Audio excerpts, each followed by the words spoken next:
National communication monitoring centre এনটিএমসির সাবেক মহাপরিচালক অবসরপ্রাপ্ত মেজর জেনারেল জিয়াউল আহসানকে শুক্রবার বিকেলে হাজির করা হয় মুখ্য মহানগর হাকিম আদালতে। ডিবি কার্যালয় থেকে আদালতে নেয়ার পথে ছিল কঠোর নিরাপত্তা ব্যবস্থা।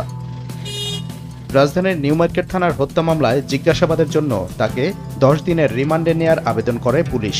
শুনানি শেষে মঞ্জুর করা হয় 8 দিনের রিমান্ড।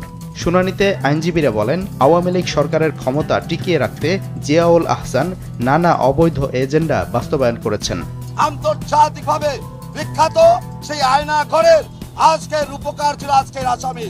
আপনারা জানেন, এই একটি শ্রেণীর একটি ব্যক্তির ক্ষমতাকে কুক্ষিগত করার জন্য, স্থায়ী করার জন্য আজকের আসামির মতো কয়েকজন উচ্চ পদস্থ সেনাবাহিনীর কর্মকর্তা, পুলিশ কর্মকর্তা, র্যাব কর্মকর্তারা মানুষের কণ্ঠ চেপে ধরেছিল।